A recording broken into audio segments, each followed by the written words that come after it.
Hello friends, आप सुन रहे हैं विस्पर ऑफ वेलनेस, जहां हम बात करते हैं हेल्थ और होम्योपैथी के बारे में।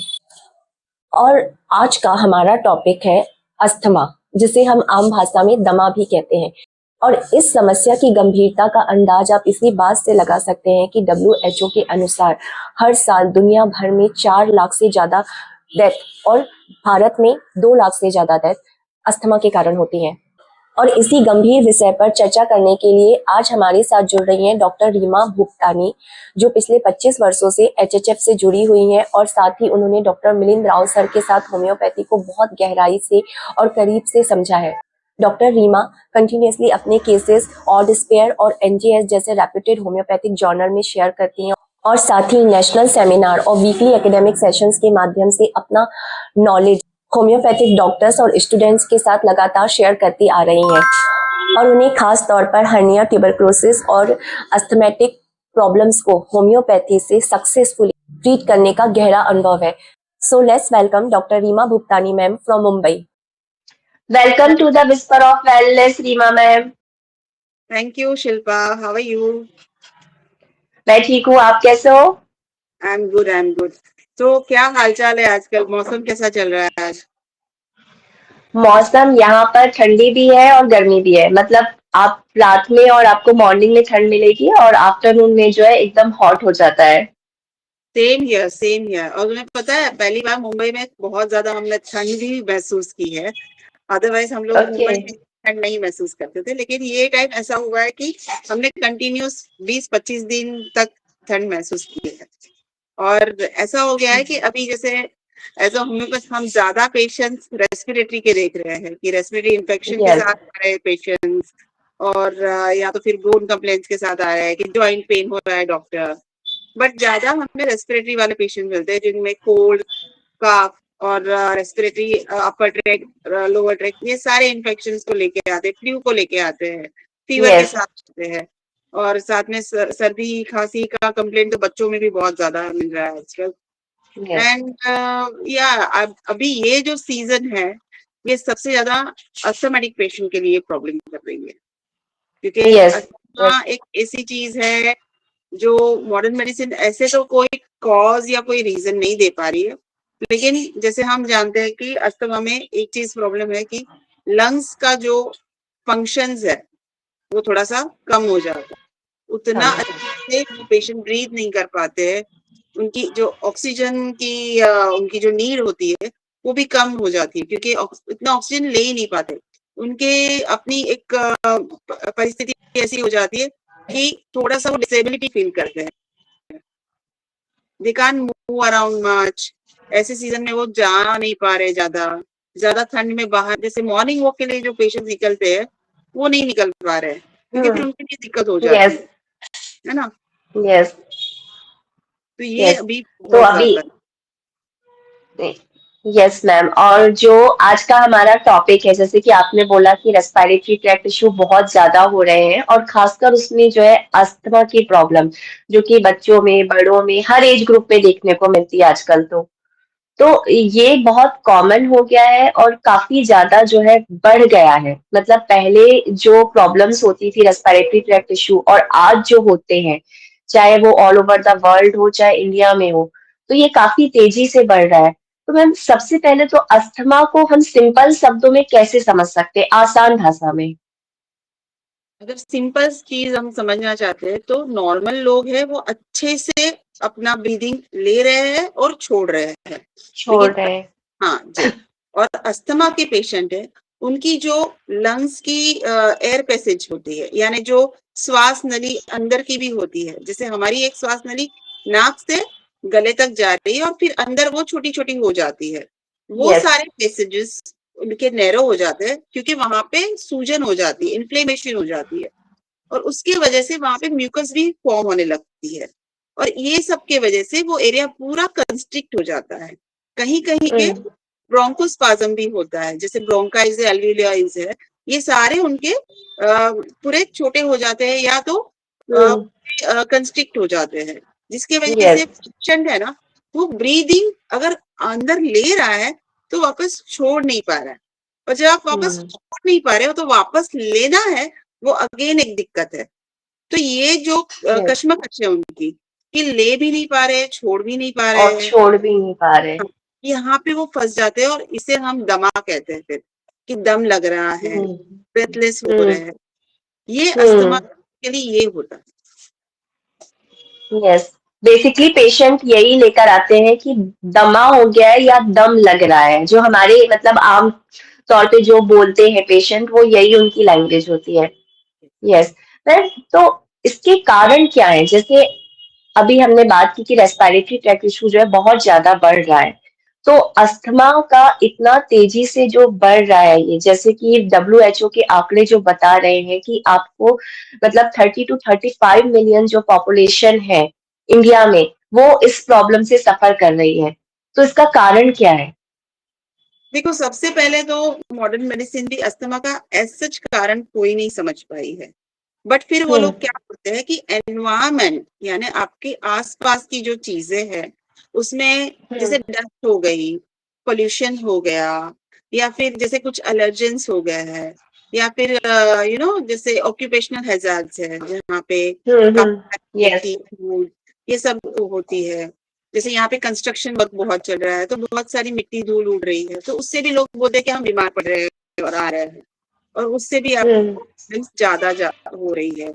या फिर कोई आप स्ट्रॉन्ग एसेंस यूज कर लेते हो, जैसे इतर हो गई, परफ्यूम्स हो गई, या कोई केमिकल्स ऐसे हो गए।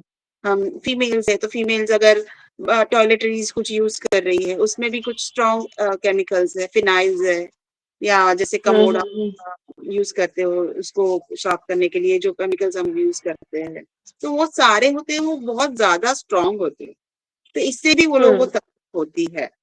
और जैसे ह्यूमिडिटी है, कभी कभी एनवायरमेंट की ह्यूमिडिटी भी प्रॉब्लम कर देती है।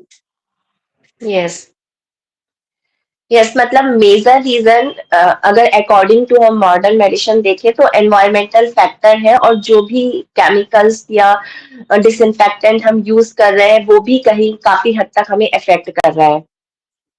वो सारी चीजें यस, तो स्मोकिंग है, जैसे स्मोकिंग लोग स्मोक भी करते हैं, जो अभी जो धुआं उठता है तो सिर्फ एक्टिव जो स्मोक करते हैं उनके लिए परेशानी नहीं होती है, जो साथ में बैठे हैं पैसिव उनकी होती है ना, तो उनको भी। उससे होती।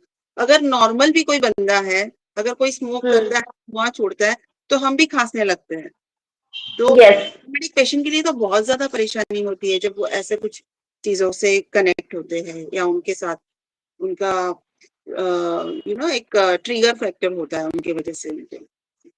यस मैम, जैसे हम लोग अभी ट्रिगर्स की बात कर रहे हैं, तो आजकल जो है बच्चों में अस्थमा की जो प्रॉब्लम है बच्चों में भी बहुत ज्यादा कॉमन हो गई है। इसके पीछे क्या कारण है? बच्चों में आई थिंक सबसे जैसे ये सारे रीजंस जो अभी हमने डिस्कस किए वो तो है ही, लेकिन उसके अलावा अगर देखा जाए तो आजकल के जो बच्चे हैं उनका न्यूट्रिशन, उनकी बच्चे की इम्यूनिटी जो है सबसे पहले तो वो डेवलप होनी चाहिए। तो वो जब बर्थ उनका होता है उस टाइम पे अगर मदर ने कोई न्यूट्रिशन में कमी रखी है तो भी इश्यू होते हैं।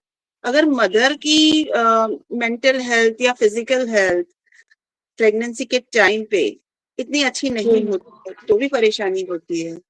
तो ये बहुत ज्यादा है, प्लस जेनेटिक इश्यूज कभी कभी हम बोलते हैं कि जेनेटिकली भी प्रॉब्लम हो सकती है, तो वहां से भी प्रॉब्लम आती है। यानी जरूरी नहीं है कि अस्थमा ही होगा आगे उनके जीन्स में, लेकिन हो सकता है कुछ स्किन एलर्जीज होती है जो वहां पे सप्रेस हुए और फिर बाद में बच्चों में दिख रही है, इसकी वजह से भी हो रहा है। So this are the things. और अगर देखा जाए तो आजकल मदर्स का न्यूट्रिशन वैल्यू अगर देखा जाए तो कितना होता है, आजकल मदर्स भी आजकल की है जो जंक फूड ज्यादा खाती है ना। ज्यादा खा रहे हैं। मेरे पास कुछ मदर्स आके बोलती है कि मैंने प्रेगनेंसी में तो चाइनीज ज्यादा खाया है। इफ यू सी चाइनीज में बहुत सारे ऐसे प्रोडक्ट्स हैं जो आपकी हेल्थ के लिए अच्छे नहीं है, और अच्छा आप नहीं है। भी वही ट्रांसफर कर रहे हो, तो वहां पे न्यूट्रिशन नहीं गया है, वहां पे कचरा गया है। जंक फूड बोले तो कचरा ही हो जाता है, प्लस एडिटेड ड्रिंक्स है, okay, plus some females are there जो अल्कोहल भी लेती है, कोई स्मोक भी करती है, तो ये यस, यस, चीज भी होते हैं जो प्रॉब्लम करते हैं। खाने पीने में की चीजों में प्रिजर्वेटिव्स भी बहुत आ रहे हैं। तो अगर प्रोसेस्ड फूड ज्यादा खा रहे हैं, पैकेट फूड ज्यादा खा रहे हैं, तो इसमें भी प्रॉब्लम्स है।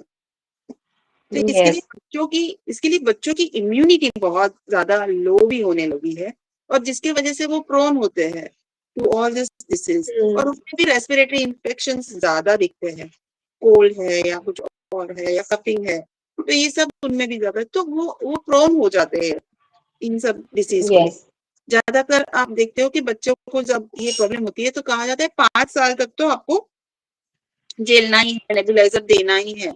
बट 5 साल नहीं है। प्रॉब्लम होती है अगर ये बच्चा को आप न्यूट्रिशन नहीं दे रहे हो ठीक से, ये बच्चे ग्रो नहीं कर रहे with proper nutrition, proper diet and proper care.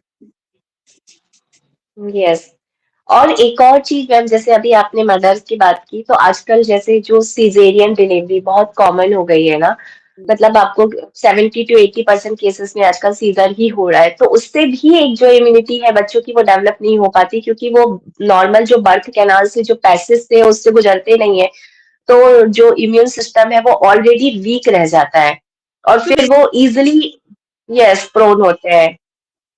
So basically यही है ना कि इम्यूनिटी जब डेवलप नहीं होती है तो या वो ज्यादा प्रोन होते हैं। यस यस मैम, अगर बात करें, जैसे हम अस्थमा की बात कर रहे हैं, तो जो ट्रिगर्स हैं वो मतलब क्या हो सकते हैं, खासकर जिससे अटैक जो है पेशेंट को या इंडिविजुअल को आएगा, स्पेसिफिक ट्रिगर्स। जैसे अभी हमने वही बात की थी कि ट्रिगर्स, सारे ट्रिगर्स जो भी है may be from genetic level it starts, okay. तो जेनेटिक लेवल्स को उनकी इम्यूनिटी है वो ट्रिगर को ओवर रिएक्ट करती है। जैसे आप और मैं बैठे हैं, हमको डस्ट आ रहा है, हमें कोई फर्क नहीं पड़ रहा है, यू नो, पॉल्यूशन, कुछ मिट्टी उड़ रही है, हमें कोई फर्क नहीं पड़ रहा है। लेकिन कुछ पेशेंट्स होते हैं जो इन चीजों, जिनकी इम्यूनिटी इन चीजों को ओवर रिएक्ट कर जाती है। तो जैसे कोई एलर्जेंस है, तो एलर्जेंस में भी काफी सारी चीजें होती है जो उनको तकलीफ दे जाती है, या हमने कहा डस्ट है या स्मोक है या इवन ह्यूमिडिटी है या इवन परफ्यूम्स है, ओके, ऑक्यूपेशनल हजार्ड्स में जैसे मैंने कहा, या बिल्डिंग्स रिकंस्ट्रक्शन हो रही है वहां पे सारी, तो ये सारी चीजें हैं। प्लस कुछ मेडिसिन भी है जो non steroidal anti inflammatory disease के लिए यूज होते हैं, डोजेस होते हैं, जैसे आइबुप्रोफेन, नेप्रोक्सेन होते हैं। ये मेडिसिन से भी प्रॉब्लम होती है, या बीटा ब्लॉकर्स होते हैं। तो बीटा ब्लॉकर से भी कुछ पेशेंट्स की ये प्रॉब्लम होती है कि वो कंस्ट्रिक्शन में जाके रिएक्शन दे सकते हैं। और सबसे अगर ज्यादा हम देखें तो इमोशनल फैक्टर होता है कि इमोशनल स्ट्रेस है या एंजाइटी है, जिसकी वजह से वो ट्रिगर हो जाते हैं। तो ये बहुत इंपॉर्टेंट है। और जैसे फूड और ड्रिंक की तो हमने बात की ही अभी थोड़ी देर पहले कि जैसे उसमें सल्फाइड्स आता है, या उसमें कुछ ऐसे कलर्स आते हैं, या उसमें जो प्रिजर्वेटिव्स होते हैं, तो इनसे भी होता है। प्लस उसके साथ और एक चीज है, जैसे हम बोलते हैं कि GERD, तो गैस्ट्रोइसोफेजियल रिफ्लक्स जो होता है, उसमें भी कुछ कुछ पेशेंट्स को तकलीफ होके वो लोग भी इस चीज से ट्रिगर हो जाते हैं। तो ये भी उनके लिए एक ट्रिगर होता है। और एक्सरसाइजेस वगैरह में भी बोलते हैं कि जैसे एक्सरसाइज कर रहे हो और आप कोल्ड एरिया में हो तो आपको तकलीफ होती है। कोल्ड एरिया में भी आप जैसे आप बोलते हो ना कि कुछ लोग माउंटेन्स पे जाते हैं और वहां पे बहुत कोल्ड एयर था, तो वो जो ठंड होती है उनसे भी उनके एयर पैसेजेस होते हैं वो कंस्ट्रिक्ट होने लगते हैं, तो उन्हें उसमें भी दिक्कत आ सकती है। तो जहाँ पे भी ब्रोंकोस्पैज्म्स होता है, ब्रोंको कंस्ट्रिक्शन होता है, जो भी रीजन से, चाहे कोई एलर्जेंस हो या ठंड हो, ह्यूमिडिटी हो, या फिर इमोशनल स्ट्रेस हो, एंजाइटीज हो, ये सारी चीजें इन सब चीजों को परेशान कर देती है। कभी कभी यू नो लोग थंडरस्टॉर्म से डर जाते हैं, या फिर बहुत ज्यादा ठंड हवा आ रही है तो भी बोलते हैं इतनी ठंड हवा, बाप रे, इससे तो मेरी हालत खराब हो जाती है। तो ऐसी सारी चीजें भी आपको ट्रिगर कर सकती है। मैम, अभी आपने बात की कि इमोशनल फैक्टर, तो जैसे हम बात करें, क्योंकि हम होम्योपैथी में इमोशनल और साइकोडायनामिक फैक्टर्स को कंसीडर करते हैं, तो अस्थमा के लिए कौन से साइकोडायनामिक फैक्टर रिस्पॉन्सिबल है? देखो, साइकोडायनेमिक्स को समझते हैं तो एक कॉमन अगर हम चीज समझते हैं, जैसे हम कॉमनली भी बहुत सारी चीजें बोलते हैं ना, अरे तुझे दम लग रहा है, ऐसा हम बोलते हैं। जैसे सीढ़ियाँ चढ़ते घुटन हो रही। है ना, हम सीढ़ियाँ चढ़ते यस हो, अरे तुझे दम लग गया इतनी जल्दी, क्या तेरे में ताकत यस। नहीं है क्या, ऐसे बोलते हैं। तो अगर हम्म। कॉमन लेमन्स लैंग्वेज में भी हम लोग बातें करते हैं तो कुछ ना कुछ साइकोडेनिक्स हमें वहां पे भी समझ में आता है। तो जैसे समझ एक में आता है। सिंपल चीज है कि हम अस्थमा को सांसों से जोड़ रहे हैं। तो सांस क्या होती है, हम जब ब्रीथ कर रहे हैं या ब्रीथ एक्सेल कर रहे हैं, इनहेल कर रहे हैं, एक्सेल कर रहे हैं, तो यहाँ पे हम हमारी मर्जी से कर रहे हैं ना, तो हम सिंपल यस। है, ठीक है। बट जब हम अपनी मर्जी से हम बोलते हैं ना बहुत कॉमन लैंग्वेज, मैं अपनी मर्जी से सांस भी ना लूं क्या, सांस भी नहीं ले सकता। हाँ, ऐसे बोलते हैं ना कभी कभी, जब कुछ ऐसे हाँ कुछ आर्ग्यूमेंट्स वगैरह होते हैं घरों में, कुछ दलील होती है, तो उस टाइम पे लोग बोलते हैं ना एक दूसरे को, जैसे कुछ कोई अगर बहुत ज्यादा बोलता है तुम्हें ऐसे ही करना है या तुम्हें ऐसे ही करना है, तो वो लोग बोलेंगे हाँ। अच्छा तो अब मैं आपकी मर्जी से ही चलूं, अब मैं अपनी मर्जी से सांस भी नहीं ले सकता इस घर में, यू नो।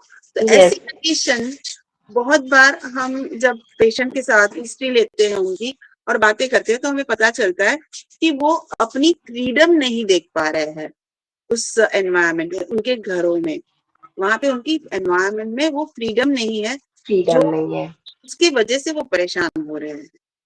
यानी ये बंदा खुद हम्म। कहता है कि I am not able to breathe for myself. Okay, yes. ये एक रीजन है। दूसरा रीजन है कि वो स्टिफल फील करता है, वो अंदर ही अंदर घूट रहा है, ठीक है, वो अंदर ही अंदर अपनी बातों को दोहरा मीन्स बता नहीं पा रहा है कि मुझे ऐसे दिक्कत है या मुझे वैसे दिक्कत है, या फिर जैसे लुई ने सप्रेस्ड क्राइम भी बोला है कि तुम अंदर ही अंदर रो रहे हो, लेकिन तुम अपने आप को बाहर नहीं निकाल पा रहे हो अपनी तकलीफों के वजह से। ये है प्लस ओके। हाँ, तो और एक चीज है, जैसे एक अनरिजॉल्व गिल्ट है, जब आपके सीने पे कोई प्रेशर है, यू नो, बोझ आपका मन पर। lungs, दब रहा है किसी चीज से, तो वो प्रेशर हम्म क्या होती है ना, कोई हम्म तो कोई वजन नहीं रखा है, पत्थर नहीं रखा गया है, बट वो गिल्ट है जिसका आपके अंदर प्रेशर है कि अरे, और उससे भी आप अंदर ही अंदर घुट रहे हो। घुट रहे हो। हाँ हाँ। या फिर स्मॉदरिंग लव भी बताया है। तो स्मॉदरिंग लव में भी क्या होता है ना कि आपको बहुत ज्यादा क्या बोलते हैं, कंस्ट्रिक्ट किया जाता यस। है, आपको अलाउ नहीं किया जाता है कि आप कुछ चीजें करें। अरे नहीं तू मत कर, तू रहने दे, हम कर लेंगे तेरे बदले। तो वो जो बच्चा है या बड़े है, वो कुछ कर नहीं पाते हैं, वो करना चाहते हैं लेकिन कर नहीं पाते हैं, क्योंकि उन्हें ये दबाया जाता है, क्योंकि प्यार से अरे नहीं नहीं बेटा तू रहने दे ना, हम कर लेते हैं। तो ऐसे भी मैंने देखे हैं केसेस जहाँ पे यस एक यस। फीमेल है घर में, छोटी है, तो तब से उसको इतना ज्यादा ये लोग संभाल के रखते हैं, वो कि ये ओवर ये केयरिंग। है, तो इसको नहीं कुछ बोलते हैं, इसको नहीं कुछ करने दे, यस। तू रहने दे बेटा, तू रहने दे बेटा, तू रहने दे, तो वो कुछ कर ही नहीं पड़ती। तो ये स्मॉदरिंग लव है, यहाँ पे शायद डिक्टेशन भी नहीं है, यहाँ पे शायद कुछ कोई नहीं है। तकलीफ भी नहीं है, कोई फ्रीडम नहीं दे रहा है, ऐसा नहीं है, पर वो प्यार है, ज्यादा प्यार भी है जो परेशान कर रहा है। यस। आईपीआर का एक्स्ट्रा लव और एक्स्ट्रा केयर है उस पर्सन के लिए कि उसको किसी भी तरह की तकलीफ ना पहुंचे, लेकिन जाने अनजाने वही उसको तकलीफ पहुंचा रहा है। तो ये भी चीजें होती है, क्योंकि आप उस ये इंसान को अपने इंडिपेंडेंटली कुछ करने नहीं दे रहे हो, ये भी हम्म। होती यस। एक तरह से मैं ये कह सकते हैं ना, सप्रेशन, और जहाँ फ्रीडम ऑफ मूवमेंट नहीं है, मतलब वो किसी भी वे में हो, है। चाहे वो अपनी फीलिंग्स को लेकर हो, चाहे अपने थॉट्स को लेकर हो, या फिर कुछ करने को लेकर हो कि मुझे अपनी मर्जी से मैं कुछ कर नहीं सकता हूँ, जैसे आपने बोला। तो ये रीजन जो है अस्थमा के हो सकते हैं। तो ये सारे रीजंस है, और यस। वही है कि मॉडर्न मेडिसिन ये सारे रीजंस को देख रही है आजकल, वो भी देख रही है, वो भी बोल रही है कि ये जो इमोशनल स्ट्रेस है और एंजाइटी है वो भी परेशान कर रही है, लेकिन वो लोग साथ में बाकी सारी चीजों को भी, ट्रिगर फैक्टर को देखते हैं। Yes yes. मैम जैसे जब भी अस्थमा के लिए हम बात करते हैं ट्रीटमेंट, मतलब लाइन ऑफ ट्रीटमेंट, तो सबसे पहले जो एक इमेज आती है ना, वो एक आम व्यक्ति के भी मन में क्या होती है, जो इनहेलर की। और खासकर मूवीज में दिखाया जाता है, सीरियल्स में दिखाया जाता है, कोई अस्थमा का पर्सन है तो वो हमेशा जो है इनहेलर कैरी करके चलता है कि उसको कहीं भी अचानक जरूरत पड़ सकती है। और लाइन ऑफ ट्रीटमेंट में स्टेरॉइड और सप्रेसेंट है। यस। लेकिन अगर हम होम्योपैथी, मतलब किस तरह से होम्योपैथी, क्योंकि अस्थमा को ये माना जाता है कि ये कई बार जो है इमरजेंसी हो सकती है, मतलब आपकी लाइफ को डेंजर हो सकता है, इसलिए जो है वो कॉन्स्टेंटली इनहेलर जो है कैरी करते हैं। लेकिन होम्योपैथी किस तरह से हेल्प कर सकती है अस्थमेटिक पेशेंट को? देखो, होम्योपैथी सबसे पहले तो हर इंडिविजुअल के हिसाब से एक हिस्ट्री देखती है कि ये जो बंदा है, ये जो पर्सन है, वो किस एनवायरनमेंट से बिलोंग करता है। यानी हम उसका इंटरपर्सनल रिलेशनशिप का, आईपीआर का एक जो एनवायरनमेंट है वो देखते हैं, ना कि हम क्या बोलते हैं, हमारा वेदर और ये सब हम चीजें उसके लिए नहीं देखते। कंसिडर नहीं, यस। घर का वेदर देखते हैं कि उसके घर का मौसम कैसा है, कि उसके घर के कंडीशंस कैसे है, ये सारी चीजें देखते हैं। तो वहां पे यस। वो बंदे के बारे में, इंडिविजुअल के बारे में हम समझते हैं कि उसकी प्रॉब्लम आई कहाँ से है। सबसे पहले तो ओरिजिन हम समझते हैं। जब हमें ओरिजिन उसका समझ में आता है, तब हम उसकी आगे उसकी फीलिंग्स उसके साथ देखते हैं कि वो उसको फील कैसे करता है। और जब ये सारी चीजें हमारे पास आती है, तब हम उसी के हिसाब से उसे दवाई देते हैं, कि प्रिस्क्रिप्शन करते हैं, क्योंकि उसकी परसेप्शन ही उसे बीमार कर रही है। जो बीमार कर रही है।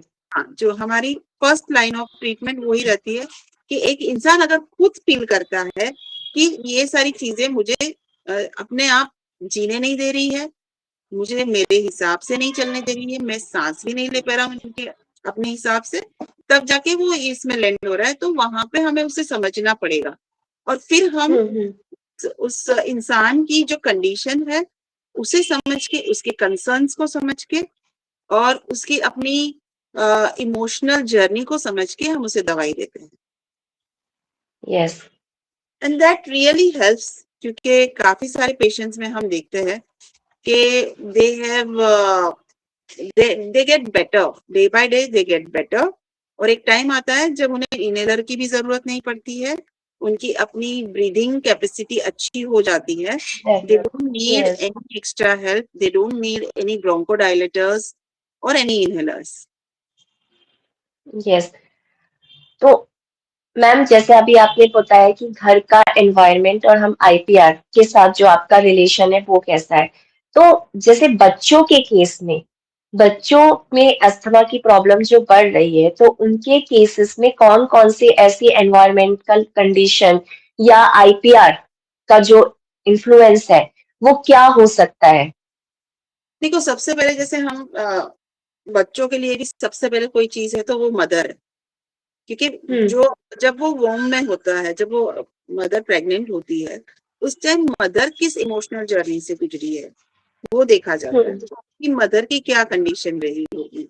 और मदर अगर ऐसा कुछ फील करती है कि वो अपने हिसाब से जी नहीं पा रही है, क्योंकि अगर एक फीमेल जो ससुराल में जाती है जहाँ पे नया एनवायरनमेंट है, ठीक है, और तुरंत वो प्रेग्नेंट भी हो गई, ठीक है, अभी तो वो नहीं वहां पे सेटल हुई है और सेटल प्रेग्नेंट, नहीं हुई। तो दोनों कंडीशन उसके लिए थोड़ी सी नई हो जाती है। और जब आप कुछ नई चीज में अपने आप को एडजस्ट नहीं कर सकते हो, तो आपको थोड़ा सा परेशानी होता है। आपको लगता है मैं कैसे यहाँ पे सेटल करूँ अपने आप को। और फिर क्या होता है ना, वो इमोशंस आप बच्चों तक भी आप पहुंचाते हो, तो बच्चे भी उस इमोशन को कैरी करते हैं।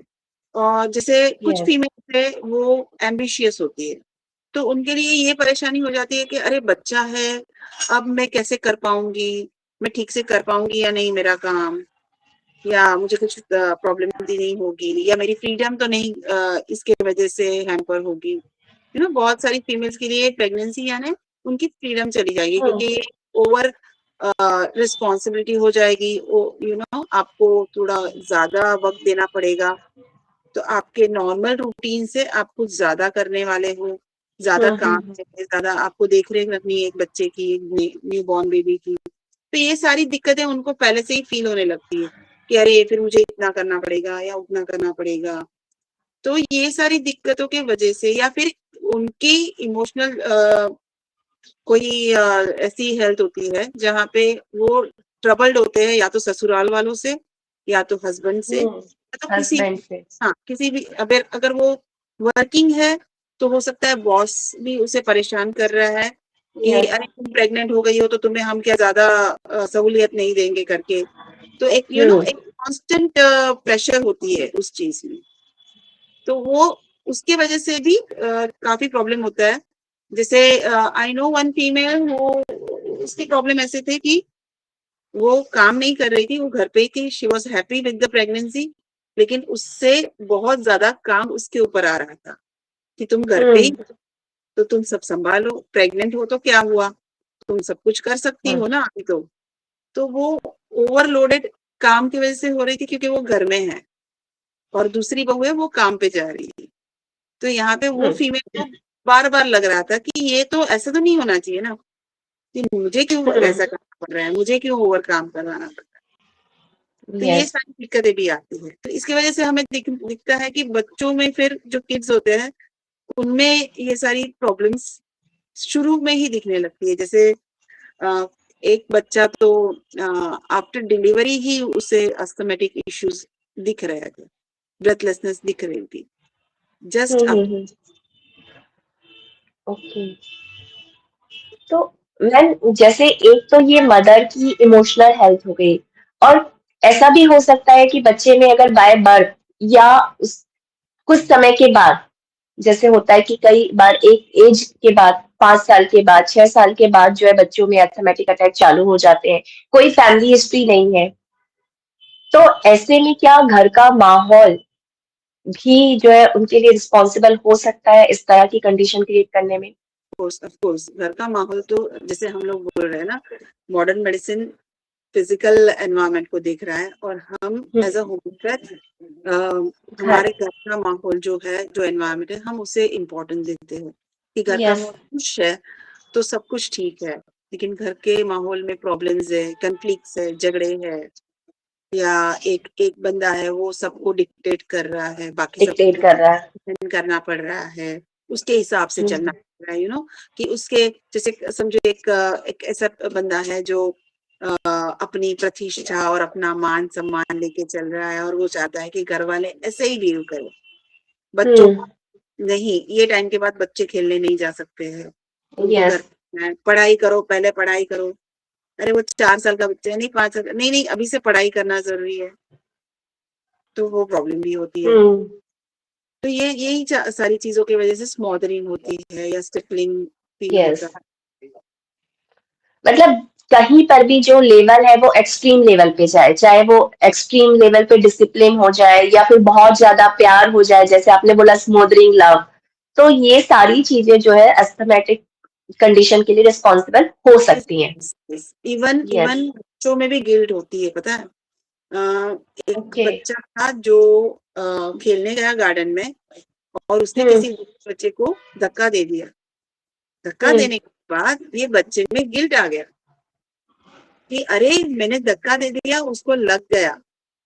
एंड वो रोज उसकी मम्मी को ये चीज बोल रहा, मम्मी मैंने धक्का दे दिया तो वो गिर गया ना, अब मैं किसी को धक्का नहीं मारूंगी। तो ये जो गिल्ट थी ना वो कंटिन्यू चल रहा था कि अरे ये मैंने क्या, अरे ये मैंने क्या कर दिया। एंड देन वो दवाई लेने आए। ओके, मतलब ऐसा भी होता है कि बच्चों में भी छोटी सी चीज को लेकर गिल्ट आया और उसके कारण जो है प्रॉब्लम क्रिएट हो गई। यस होता है। Yes. So guilt is also one of the factor. Okay. तो मैम जैसे एज अ होम्योपैथ हमें किस तरह से ऐसे केसेस में अप्रोच करना चाहिए, खासकर अस्थमा के केसेस में, क्योंकि ये क्रॉनिक लॉन्ग स्टैंडिंग डिसीज है, और एक होम्योपैथ को कैसे इसे डील करना चाहिए? देखो हमारी एक चीज तो कॉमन है कि हम हमारे पेशेंट को समझना चाहते हैं और उसकी लाइफस्टाइल समझना चाहते हैं या उसकी अपब्रिंगिंग को समझना चाहते हैं, या उसके जो कनेक्शन है, आईपीआर कनेक्शन है, वो कैसे, वो समझना चाहते हैं। हम ये सारे फैक्टर्स को देखते हैं और फिर हम हमारे पेशेंट को पूछते हैं कि भाई आपको दिक्कत कहाँ है। कुछ कुछ पेशेंट होते हैं जो बोल नहीं पाते हैं, तब हमें उन्हें समझाना भी पड़ता है कि देखो इमोशनल रीजंस बहुत ज्यादा आपके प्रॉब्लम्स ला रहे हैं आपकी बॉडी में। अगर आप बीमार हो, आपको अस्थमा है, तो कहीं ना कहीं आपको अपने आप को जताने में प्रॉब्लम हो रही है, अपने आप को एक्सप्रेस करने में प्रॉब्लम हो रही हो, आप नहीं बोल पा रहे हो कि आपकी दिक्कत क्या है, या आप नहीं बोल रहे हो आपका ओपिनियन क्या है। ये सारी चीजें मैटर करती है।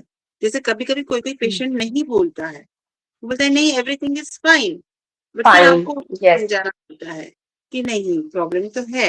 And you know they after that they come with that कि हाँ हाँ ये दिक्कत है, ये प्रॉब्लम है, यस, जिसकी वजह से मुझे प्रॉब्लम हो रही है। तो आपको आपको समझना है, बहुत माइल्ड मैनर से आप उस इंसान को समझने की कोशिश करो कि वो कहाँ जा रहा है, किस जगह जा रहा है। कभी कभी आपको इनको एक ट्रिगर पॉइंट भी देना पड़ता है। किसी को आपको ओके, थोड़ा सा रूड रूड होके भी बात कर लो तो देखना कि क्या कर रहा है वो पेशेंट। नो कभी कभी ऐसा भी होता है कि आप थोड़ा रूडली बात करके देख लो तो पता चलता है कि वो क्या करता है, क्योंकि ये एक ट्रिगरिंग पॉइंट हमारे तरफ से हम देते हैं तो पेशेंट हमें बताता है कि वो इस चीज को लेके कैसे रिएक्ट कर रहा है। यस, तो ये सारी चीजें हैं। अप्रोच में मेन तो यही होता है कि आप उनको यही पूछो कि भाई आपकी लाइफ में ऐसी क्या चीज है जो आपको स्मॉदर कर रही है, या आपको जीने नहीं दे रही है, या आपको सांस नहीं लेने दे रही है। आपकी सांस किसने रोकी है, आप ऐसे पूछ सकते हो। कौन आपका यस, दम घूट रहा है या घोट रहा है, कौन गला घोट रहा है आपका, ये भी पूछ सकते हो। यस। मैम, इसके इसे और अच्छे से समझने के लिए आप कुछ केसेस शेयर कर सकते हो? ये सबको जैसे मैंने अभी मेंशन किया कि एक जो फीमेल थी उसको प्रेगनेंसी हिस्ट्री में बहुत ज्यादा परेशानी हुई, बिकॉज घर वाले उससे एक्सपेक्ट कर रहे थे कि वही सारा काम करे, सारा तो काम करें। जॉइंट फैमिली का काम उसको करना पड़ रहा था। अब रोटियां बनानी है और जॉइंट फैमिली में 8-9 जन है, तो कितनी देर वो रोटियां ही बना रही है। तो उसे बहुत तकलीफ हो रही थी कि मुझे कोई हेल्प भी नहीं कर रहा है, मैं प्रेग्नेंट हूँ, मेरे से इतनी देर खड़ा नहीं रहा है। तब वो फीमेल मेरे पास आफ्टर डिलीवरी वो आई और उसके दोनों बच्चों को प्रॉब्लम थे, दोनों को ब्रेथलेसनेस था, दोनों भी कोई भी छोटी चीज समझो, चाहे आइसक्रीम हो, चाहे चॉकलेट खा ले, चाहे ऐसी कोई चीज हो जाए कि घर में पेंट किया है, और ये लोग आ जाते थे कंप्लेंट्स लेके कि इन्हें तकलीफ हो।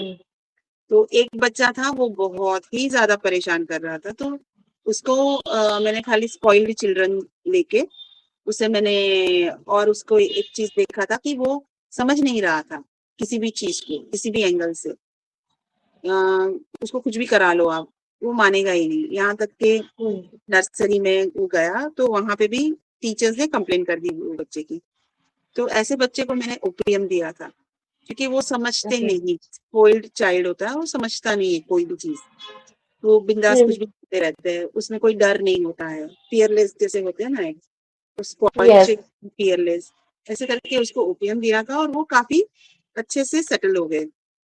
द अदर चाइल्ड जो उसके साथ था वो बहुत डरपोक था। जब वो मेरे पास आया था तो वो सिर्फ मुझे एक तक देख रहा था। तो फिर उस बच्चे को मैंने हायोस दिया था, क्योंकि काफी वॉचफुल है और वो सोच रहा था कि ये क्या करेगी, क्या कर सकती है ये लोग। तो उसे मैंने हायोस यस, किया था। एक जैसे मैंने एक मेंशन किया, एक न्यू बॉर्न थी बेबी, लड़की थी, और फर्स्ट डे ही डिलीवरी के बाद उसकी breathing issues breathing start. Problem, yes, तो जैसे तभी तो जैसे 4-5 दिन मदर हॉस्पिटल में थी, तो वहां पे डॉक्टर ने देखा, पीडियाट्रिशियन ने देखा, एंड 6 डे पे वो लोग घर पे आ गए घर पे, और वापस 6th डे पे बच्ची को लेके हॉस्पिटलाइज करना पड़ा कि इसको ब्रीदिंग इश्यू हो रहा है। तो वहां पे भी मदर की हिस्ट्री में प्रॉब्लम ये हो रही थी कि मदर वाज थिंकिंग के मेरी जो देरानी है वो अपने हिसाब से जी पा रही है, सब कुछ कर पा रही है, बट मैं सारे घर की जिम्मेदारी लेके चल रही हूँ, इनके हिसाब से चल रही हूँ, इनकी जो क्या बोलते हैं रूल्स है उनको फॉलो कर रही हूँ। जो देवरानी है वो तो नहीं कर रही है, तो ये तो गलत हो रहा है मेरे साथ। तो ये चीज दिक्कत दे रही थी कि मैं क्यों अपने हिसाब से नहीं कर पा रही हूँ, मैं क्यों नहीं अपने हिसाब से जीत पा रही हूँ।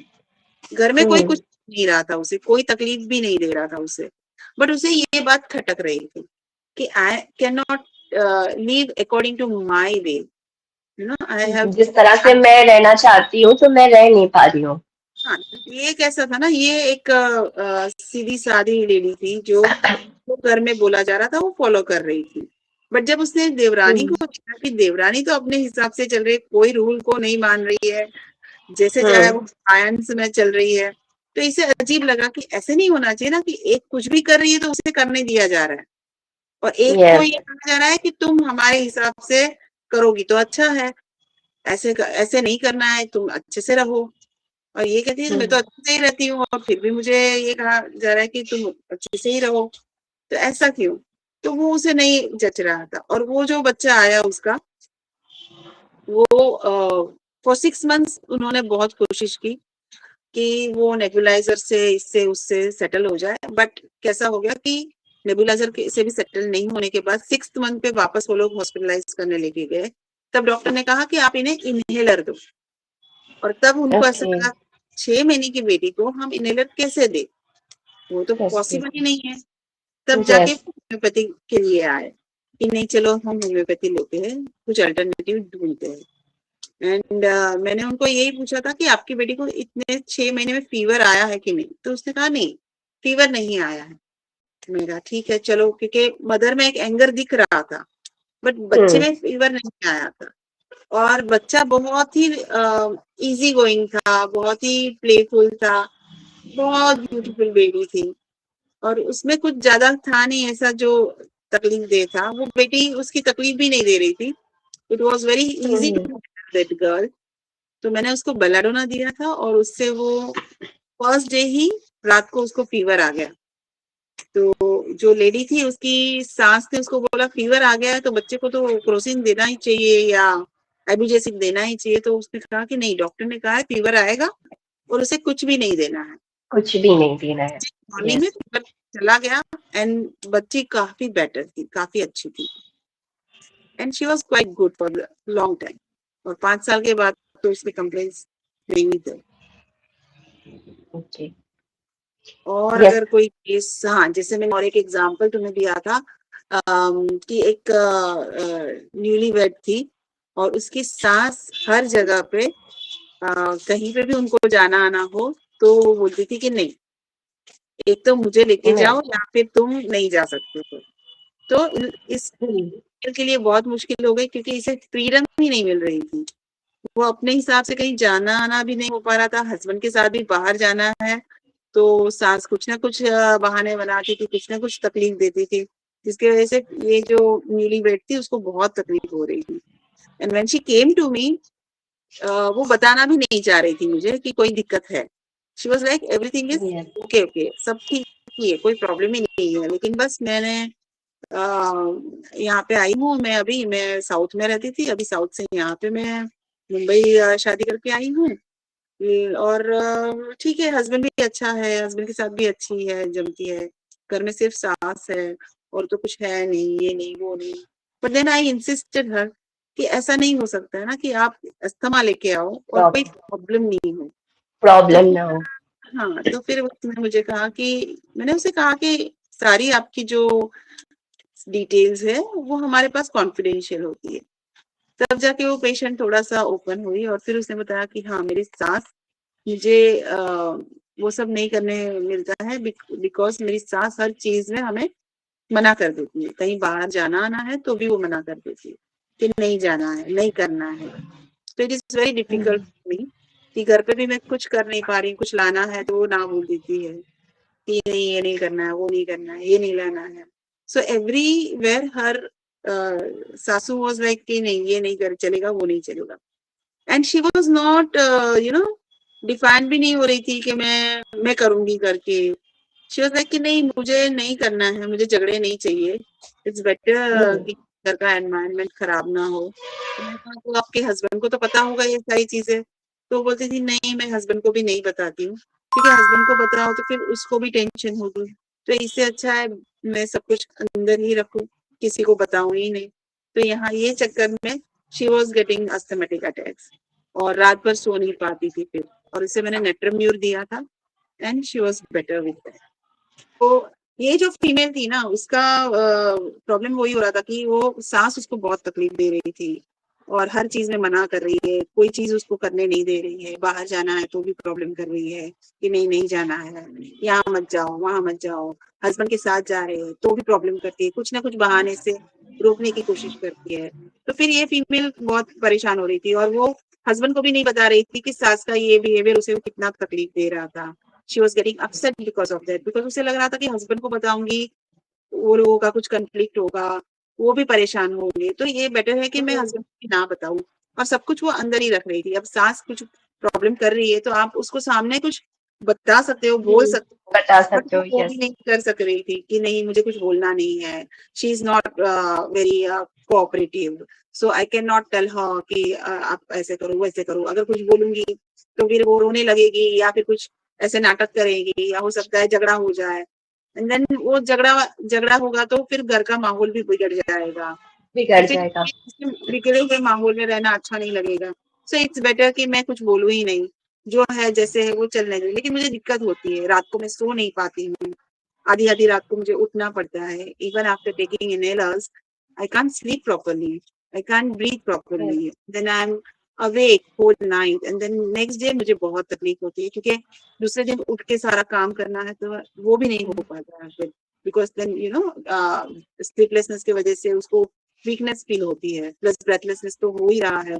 So yes. पेशेंट्स की ये दिक्कत भी बहुत होती है कि अस्थमेटिक पेशेंट को नींद में भी काफी मैनेज करना पड़ता है, because they often they complain कि we can not sleep properly. Properly.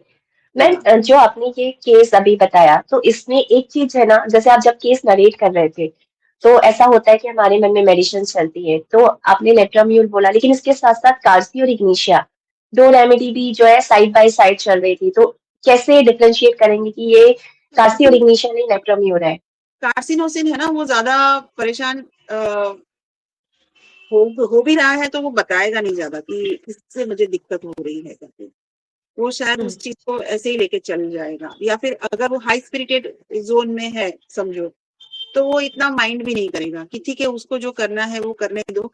मैं घर में ही कुछ ना कुछ ऐसा ढूंढ लूंगी जिससे मैं अपने आप को खुश रख सकूं। बाहर जाना है मेरे लिए जरूरी नहीं है, या मेरी फ्रीडम ही मुझे मिले ऐसा जरूरी नहीं है ना। वो लोग अपने आप यस। को उस तरह से डालने की कोशिश करते हैं। ढालने की। Ignatia yes. इग्नेशिया कहीं तो थोड़ी डिफाइंड होती है, फिर अगर ओके। उसे जब ऐसा लगता है ना कि ये मेरे साथ गलत हो रहा है, तो वो डिफेंस में जाती है, और फिर वहां पे वो कंफ्लिक्ट भी हो जाएगा तो एक बार वो कर लेगी कि हाँ ये मुझे नहीं चलेगा। क्योंकि एक लेवल के बाद, यानी सेपरेशन होते होते होते एक लेवल के बाद वो डिफाइंड स्टेट आने के बाद इम्बेसिल नेगेटिविज्म में जाती है। तो वहां निगेटिविज्म में जाते हैं। सामने वाले को प्रॉब्लम कर देगी कि भाई तेरा बिहेवियर मुझे नहीं चलेगा। कहीं ना कहीं वो यस। जोन में आती है। और जैसे यस। नेटरम्यू है वो अपने आप को बहुत अच्छे से ही प्रेजेंट करना चाहता है। इग्नेशिया है या तो बोलेगी ही नहीं, या तो फिर वो बोलेगी तो वो ये जरूर दिखाएगी कि ये सारी चीजें गलत हो रही है, गलत हो रही है। जो इंजस्टिस है वो बताएगा। यस। Yes ma'am. मैम, कुछ और एग्जांपल या केसेस? जैसे अच्छा, मेरे एक क्लोज रिलेटिव का केस बताती हूँ। तो ये भी एक बच्चा था, तभी वो 5-6 इयर्स का होगा। और उस टाइम पे I was not into the main homeopathic stream में, इतना नहीं थी तब। तो I used to work in hospital at that time. तो तभी मैं जब भी उसे परेशान देखती थी तो नेबुलाइजर हम देते थे उसे, और वो ठीक होता था। फिर थोड़ा 2-4 दिन चला, वापस परेशान हुआ, वापस आया, तो ऐसे चल रहा था। तो फाइनली मैंने कहा कि नहीं, अब इसको होम्योपैथी देना जरूरी है, बिकॉज ये अब बढ़ने लगेगा। जैसे पहले हफ्ते में एक बार नेबुलाइजर दे रहे थे, फिर हफ्ते में 2 बार हो गया, फिर हफ्ते में 2 3 बार। हो गया। तो कहा नहीं, अब इससे हमें कुछ ऐसा सॉल्यूशन देना पड़ेगा जिससे इसकी ये परेशानी दूर हो जाए। तो जब मैंने उसे देखा तो पहले तो मुझे वो बेलाडोना ही लगा, जैसे एकदम ही प्लेफुल है, मस्ती चल रहा है, ये चल रहा है, वो चल रहा है, कोई लोड नहीं ले रहा है, सब कुछ चल रहा है चल रहा है चल रहा है, and everything was good good good. तो बेलाडोना दिया उसे, लेकिन फिर वो निकल नहीं रहा था। तो फिर एक दो बार मैंने उसे ऑब्जर्व किया, तो ऐसा हो गया कि ये बंदा ज्यादा बोल नहीं रहा है, चीजों को ज्यादा एक्सप्रेस नहीं कर रहा है। खेलना चालू है, खेलना चालू है, कूदना चालू है, मस्ती करना चालू है, लेकिन जहाँ पे एक्सप्रेशन होना होता है या जहाँ पे पेरेंट्स जब डांट रहे हैं तो इतना ज्यादा एक्सप्रेशन नहीं आ रहा है, इतना एक्सप्रेस ज्यादा नहीं। गुस्सा नहीं आ रहा है। कहीं पे वो माइल्ड है कि कहीं पे यार मैं नहीं कुछ बोल सकता, मैं कुछ नहीं कर सकता, अभी ये डांट दिया तो अब मैं क्या करूं, ऐसी हालत हुई। और जैसे ही पेरेंट्स के सामने कोई और आ रहा है तो ये कोशिश करेगा कि वहां पे वो हाजिर रहे कि मैं हूँ यहाँ पे, मैं हूँ यहाँ पे। तो एक अपने आप को भी दिखाना चाहता था कि मैं हूँ ना यहाँ पे, कुछ भी रहा। तो जैसे अभी मुझे मिलने आया, और if I am busy with patient, तो then that child will come and sit in my lap कि अरे मैं हूं ना, मुझे भी देखना है आपको, मुझे भी दिखाई देना है आपको। तो यहाँ पे फिर उसको इग्नेशिया दिया था, क्योंकि उसे लग रहा था कि मैं किसी और को अटेंशन दे रही हूँ। तो उसे अपनी अपनी जो वैल्यू है वो कहीं, तो ऐसा लग रहा था कि मुझे वो वैल्यू नहीं मिल रही है। अच्छे से सेटल हो गया था इग्नेशिया से, और उसको बाद में अस्थमैटिक कोई एपिसोड नहीं आया, and he was all good. I think, yeah, after that he had no episodes. No episode. Yeah, uh, just one dose and there was no episodes. काफी केसेस में हमें restrictions भी करनी पड़ती है डिपेंडिंग ऑन देयर कंडीशन, क्योंकि अगर साथ में अस्थमा के कोमॉर्बिडिटीज है तो फिर हमें वहां पे बार बार रिपीटेशन लगती है, क्योंकि वहां पे एनर्जी पेशेंट की है वो जो कम है, तो उन्हें आपको रिपीटेशन देना पड़ेगा, एनर्जी पे ही होता है। यस, मतलब एनर्जी अच्छी है तो पेशेंट जल्दी रिकवर करेगा, और अगर पेशेंट की एनर्जी ही लो है तो फिर उसको रिपीटिशंस लगेंगे या फिर कोई साथ में कॉम्प्लिकेशन है। कोई भी कोमॉर्बिडिटी साथ में है तो वहां पे रिपीटेशन लगेगी, क्योंकि बॉडी की एनर्जी उतनी अच्छी नहीं है। नहीं है। यस मैम, जैसे अभी आपने ये लास्ट में बच्चे का केस बताया, तो उसके बाद उसको कोई भी अटैक नहीं हुआ, तो क्या हम ये कह सकते हैं कि होम्योपैथी के द्वारा जो है अस्थमैटिक प्रॉब्लम्स को जड़ से ठीक किया जा सकता है? क्योंकि ये कंसर्न ही यूजुअली लेकर पेशेंट्स एक होम्योपैथ के पास आते हैं किसी भी प्रॉब्लम में, कि मुझे ये जड़ से ठीक करना है। ये सब कुछ, क्योंकि जैसे ये बच्चा भी मैंने जो अभी कहा जिसका फिर कोई एपिसोड नहीं आया, वो भी लाया कहाँ से ना ये अस्थमा को, तो उसकी भी प्रेगनेंसी हिस्ट्री जो मदर की थी उसमें वो मॉडरेशन था कि वो अपने हिसाब से चीज नहीं कर पा रही थी, या कहीं ना कहीं उसे फॉलो करना पड़ रहा था जो ससुराल में जो भी चीजें थी कि ऐसे करना है वैसे करना है, वो सारी चीजें उसको फॉलो करनी पड़ी, तो उसे भी अपनी एक फ्रीडम नहीं मिल रही थी। तो ये बच्चा भी वैसे ही आया, और इसीलिए हम अस्थमा को अच्छे से ट्रीट कर सकते हैं क्योंकि हम उस इंडिविजुअल की कंडीशन को देखते हैं। तो उसके बाद मैक्सिमम पेशेंट में तो हमें वो एपिसोड्स ऑफ अस्थमा नहीं दिखते हैं, और अस्थमा का जो वीजिंग साउंड है या अस्थमा का जो क्रैप्स या कुछ भी मिलते हैं हमें ऑन ऑस्कल्टेशन ऑफ लंग्स, वो नहीं मिलते हैं। काफी नॉर्मल ब्रीदिंग, एक्सेल इनहेल सब हमें अच्छे से ऑस्कल्टेट होता है। सो आई डोंट थिंक सो उसके बाद पेशेंट्स हमें कंप्लेन करेंगे, and that is what is homeopathy, कि एक बार वो आपको एक स्टेट से ठीक करती है तो आप फिर से वो में लैंड नहीं होते हो, कहीं ना कहीं आपकी एक इमोशनल स्ट्रेंथ आती है, आपकी एक इमोशनल एबिलिटी आती है उसी सिचुएशन को हैंडल करने की, डील करने की। तो वो बंदा एक बेहतर वे से अपनी जो लाइफ है उसमें डील कर सकता है उसी सिचुएशन को। अगर वो फिर से भी वो सिचुएशन उसके सामने आती है तो उससे वो परेशान नहीं है। नहीं होगा। मतलब ये है कि आगे अगर वो उस एनवायरनमेंट में भी रहता है या फिर से वो लाइफ में सर्कमस्टेंसेस आते हैं, तो अभी बॉडी में जो इम्यून सिस्टम है, जो बॉडी की इमोशनल स्ट्रेंथ है, वो इतनी बढ़ चुकी है कि अब वो उसको इतना इफेक्ट नहीं करेगा। इमोशनल बैलेंस हम बोलते हैं, इमोशनल वो क्वोशंट हम बोलते हैं, वो कहीं ना कहीं सेटल होता है। जो इमोशनल डिस्टर्बेंस आता है तो बॉडी लैंड करती है डिसीज में। वो जब इमोशनल क्वोशंट सेटल हो जाता है, बैलेंस हो जाता है, माइंड और जो इंटेलेक्ट और इमोशंस है वो जो conflict होती है, वो कंफ्लिक्ट भी सेटल हो जाती है, और उनकी जो परसेप्शन लेवल है वो भी बेटर हो जाती है।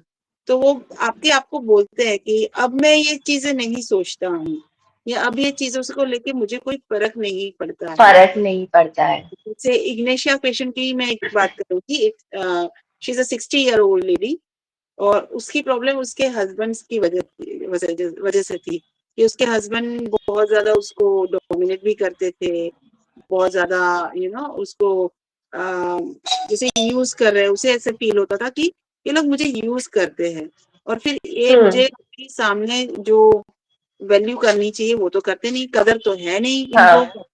लेकिन फिर जैसे उसकी वजह से उसके बहुत ज्यादा प्रॉब्लम्स होते थे, कन्फ्लिक्ट्स होते थे हस्बैंड के साथ।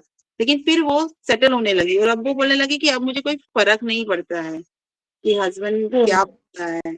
आई am not getting that much irritated, I am not throwing that much tantrums with that issue. Yes. उसका जो रिएक्शन है वो ऐसा हो गया कि आई डोंट केयर नाउ। पहले बहुत ज्यादा कहती थी कि कहीं कुछ सिचुएशन में बेटर हो जाए ऐसा, लेकिन अब वो फर्क नहीं पड़ता है मुझे, जो है वो चलने दो। यस। देन होम्योपैथी के साथ साथ अभी हम लोग डाइट और लाइफ स्टाइल की बात करें, तो क्या कुछ ऐसी डाइट या लाइफ स्टाइल टिप्स है जिसके थ्रू जो है थोड़ा हम मैनेज कर सकते हैं अस्थमैटिक प्रॉब्लम्स को या ट्रिगर्स को?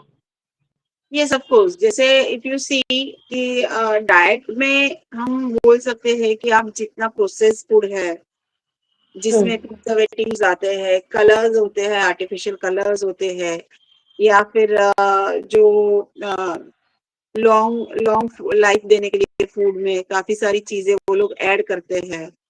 तो ये सारी चीजें जैसे आप एक क्या बोलते हैं टॉक्सिक लेवल आपकी बॉडी में आती है, क्योंकि वो सारी चीजें बॉडी को डाइजेशन में बहुत मुश्किल करती है। तो मुश्किल ये करती हैं। चीज है, प्लस जैसे डेयरी प्रोडक्ट्स है, even dairy products are harmful your body for your body, क्योंकि बहुत सारे लोग हैं जो लैक्टोज को इंटॉलरेंस होते हैं, तो इन्हें भी तकलीफ होती है जब भी वो डेयरी प्रोडक्ट पीते हैं। या कॉमनली अगर हम देखें तो बच्चों में हम वो देखते हैं कि वो लोग चॉकलेट्स खा के आते हैं, आइसक्रीम्स खा के आते हैं, केक्स, पेस्ट्रीज, ये सारी चीजें खाते हैं, चीज बॉल्स खाते हैं, एंड देन लेस का वेफर खाया, ये वेफर खाया, वो पैकेट मीन्स वो जो पैकेट्स होते हैं वो सारे खाते हैं। Maggi, Maggi is one of the biggest issue. तो मैगी जैसा फूड खाते हैं, और ये सारी चीजें फिर दिक्कत करने लगती है उनके लिए, कि वो लोग instead of getting better, there is no nutrition and they are falling into the trap of these triggers, जिसमें काफी सारे preservatives है, सल्फाइड्स है, ये सारी प्रॉब्लम होती है, क्योंकि अडल्ट्रेशन जो है आजकल फूड में बहुत ज्यादा बढ़ गई है। बहुत ज्यादा है। पहले आपको फूड में प्योरिटी मिलती थी, अब ज्यादा आपको प्योरिटी नहीं मिल रही, आपको अडल्ट्रेशन ही ज्यादा दिख रहा है। जैसे डेयरी प्रोडक्ट्स में तो आपको मालूम है कि हॉर्मोन्स भी यूज होता है, तो वो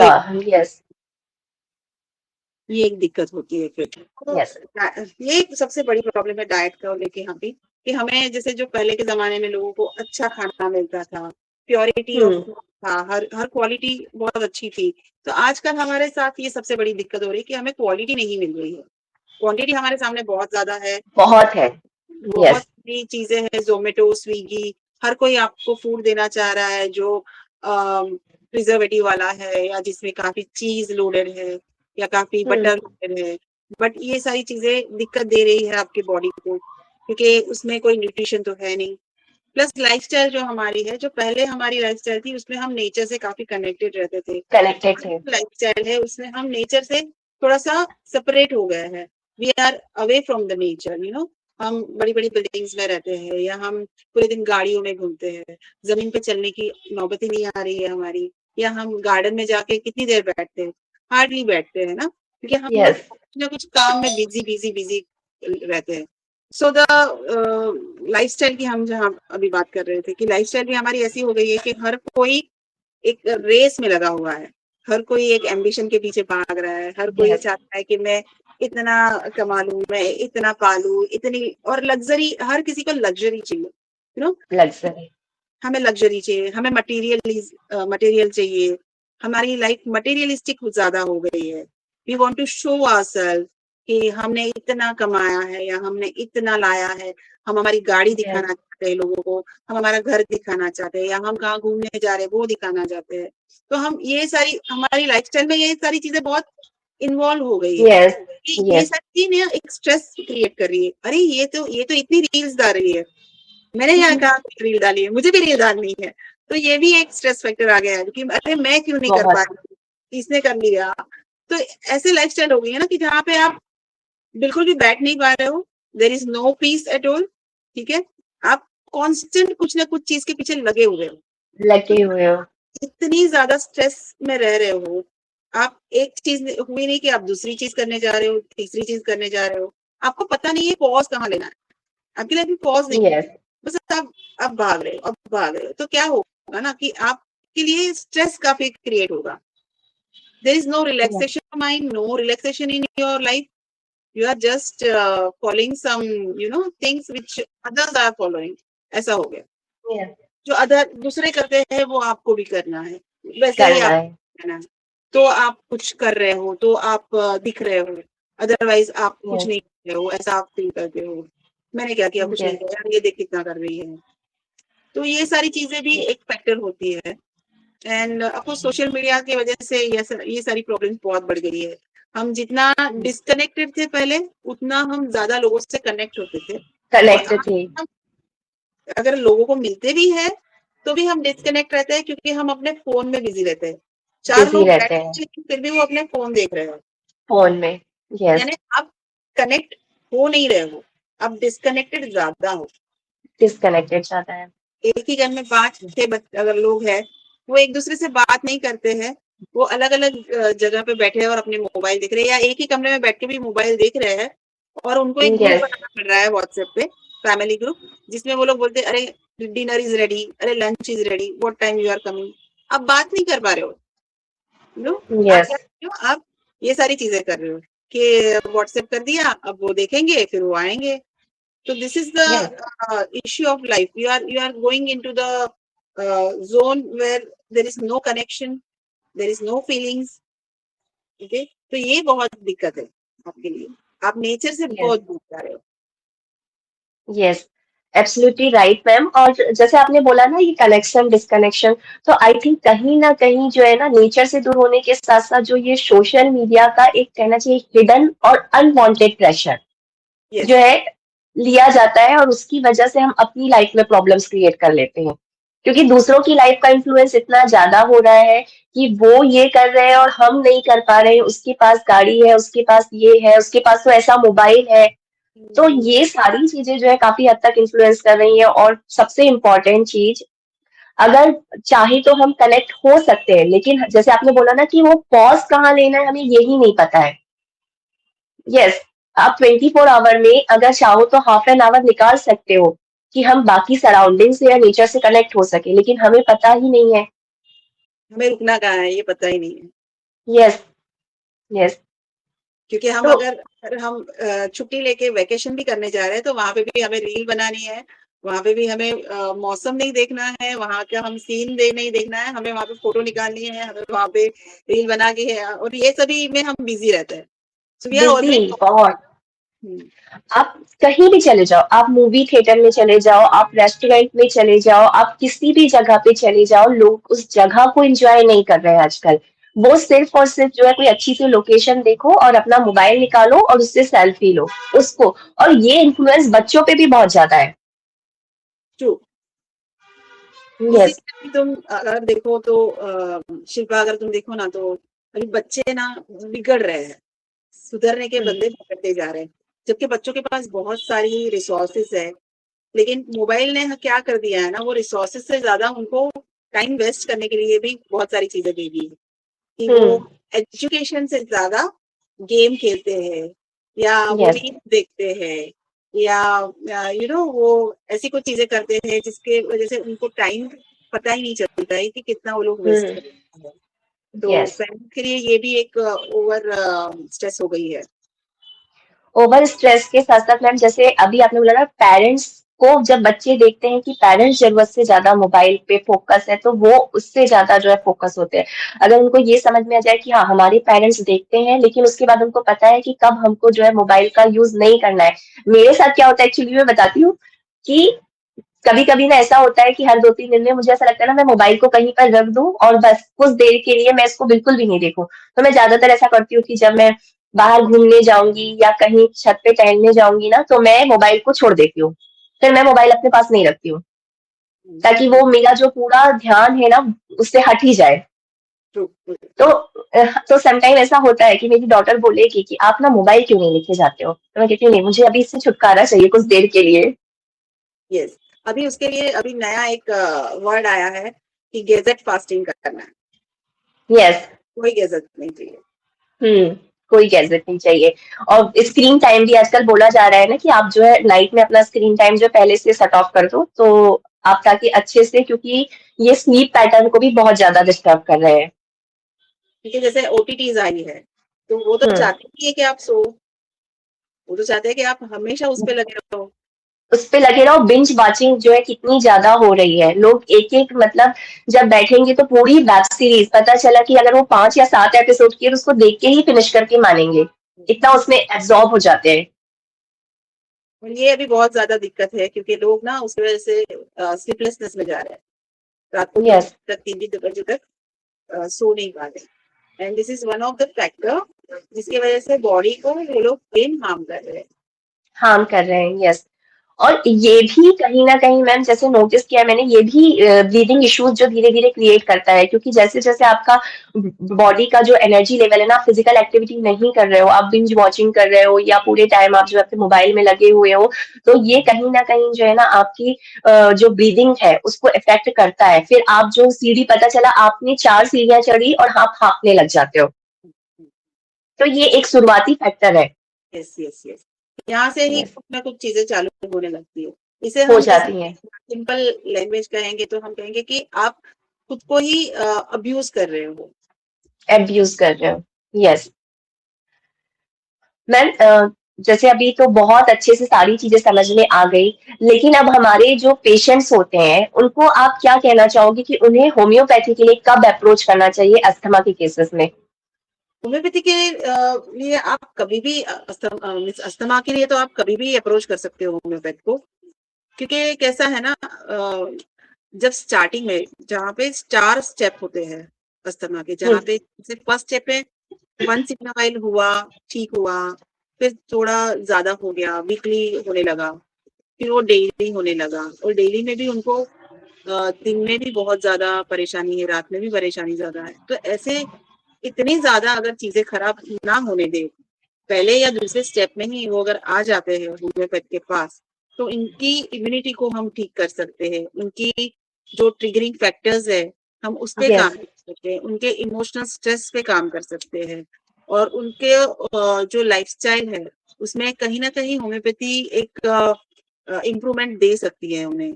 जैसे हम बोल रहे थे स्लीपलेसनेस, क्योंकि यस। अस्थमा पेशेंट के लिए स्लीपलेसनेस भी बहुत बड़ी इशू होती है। तो जो नींद है वो भी उनको अच्छी अगर आती है तो मिल सकती। बॉडी भी काफी अच्छे से रिकवर करने लगती है। So all yes. This will get better, उनकी लाइफ अपने आप बेटर होने लगती है, इम्प्रूव होने लगती है। With homeopathy they can improve themselves. I will not से कि उनको होम्योपैथी लेने के साथ अपने इनहेलर्स और सब कुछ बंद करना है, बट वो खुद ही जब देखते हैं कि अब इनहेलर्स की जरूरत नहीं है, तो उनमें ही वो कॉन्फिडेंस हम्म आ जाता है और वही बोलते हैं कि डॉक्टर अब तो जरूरत ही नहीं है, मुझे तो जरूरत ही नहीं हम्म पड़ रही थी, मुझे तो ऐसा लग ही नहीं रहा है कि मेरी चेस्ट कंस्ट्रिक्ट हो रही है या मुझे कोई यस। प्रेशर लग रहा है चेस्ट में, I feel I am breathing freely. तो जब आपका पेशेंट ये यस। पे आ जाता है तो वो अपने आप ही इन सारी चीजों को छोड़ सकता है। तो होम्योपैथ के पास एक पेशेंट कभी भी आ सकता है, और जितना वो जल्दी आएगा रादर उतना अच्छा है, उतना अच्छा है। इन द लास्ट स्टेट जहाँ पे होम्योपैथ के पास भी उतना टाइम नहीं देगा वो, तो वो दिक्कत होगी। क्योंकि वैसे देखा जाए तो मॉर्बिडिटीज तो इतनी नहीं है अस्थमा के पेशेंट्स में, लेकिन फिर भी जब कोमॉर्बिडिटीज ज्यादा होती है, अस्थमा के साथ साथ डायबिटीज भी है, ब्लड प्रेशर भी है, दूसरी भी कोई बीमारियां हैं, तो ऐसी टाइम में it is very difficult for a homeopath also to treat them. होते हैं वो ठीक, लेकिन फिर हमारे पास भी उतना टाइम देना चाहिए, ये जरूरी है। Yes, thank you Reema ma'am, thank you so much. आपने बहुत अच्छे तरीके से आज अस्थमा के बारे में बताया, खासकर जो है कि इसके ट्रिगर्स क्या हैं, रिस्क फैक्टर्स क्या हैं, कैसे होम्योपैथी काम करती है, कैसे इमोशनल और साइकोडायनामिक रीजंस जो है इसमें इन्वॉल्व होते हैं, चाहे वो बच्चों के केसेस में हो चाहे बड़ों के केसेस में हो। और जैसे कि मैम ने भी बोला कि आप होम्योपैथी में कभी भी अप्रोच कर सकते हो, उसके लिए कोई टाइम लिमिट नहीं है कि आप जो स्टार्टिंग में नहीं आ सकते हैं, आप कभी भी आ सकते हैं। और सबसे इम्पोर्टेंट चीज जो आपकी डिपेंडेंसी है, इनहेलर पर हो चाहे वो स्टेरॉइड हो या सप्रेसेंट हो, वो डिपेंडेंसी कम होती है। और बहुत सारे केसेस में जो है होम्योपैथी आपको 100% जो है क्योर देती है अस्थमैटिक केसेस में। तो अगर आपके पास या आपकी फैमिली में या आपको अस्थमैटिक प्रॉब्लम्स है, तो उसके लिए डेफिनेटली आप किसी अच्छे होम्योपैथिक एक्सपर्ट से संपर्क कीजिए, क्योंकि अस्थमा दिखने में भले ही छोटी प्रॉब्लम है, लेकिन इससे जो है बहुत सारे इश्यूज क्रिएट हो सकते हैं साइड बाय साइड आपकी बॉडी में। और जैसे कि मैम ने बोला कि अगर इसमें कोई और डिसीज इन्वॉल्व है, कोमॉर्बिडिटी है, तो ये एक सीरियस इलनेस बन सकती है, इवन आपकी जो है जान भी जा सकती है। तो इसे इग्नोर बिल्कुल मत कीजिए, होम्योपैथी अपनाइए और अपनी अस्थमैटिक प्रॉब्लम्स को ठीक करिए। Thank you so much, thank you ma'am for this insightful session. Thanks to you too Shilpa, because तुम्हारे ये पॉडकास्ट से काफी लोगों को हेल्प मिलने वाली है, और काफी लोगों के जो क्वेश्चंस होंगे होम्योपैथी के लिए भी, उनको भी ये नॉलेज मिलेगी कि हमें क्यों होम्योपैथी लेना है, जरूरी है। क्योंकि अगर देखा जाए ना, उनको पता नहीं है, बहुत सारे सेलिब्रिटीज को भी नहीं पता है। प्रियंका चोपड़ा है, अमिताभ बच्चन है, ये लोग भी इनहेलर्स लेते हैं। तो ऐसे लोगों को भी मालूम पड़ेगा कि अगर होम्योपैथी उनको ट्रीट कर सकती है, तो why not. Yes, why not, yes yes, very true ma'am. Okay, keep it up, you are doing a good job and great work. Thank you ma'am.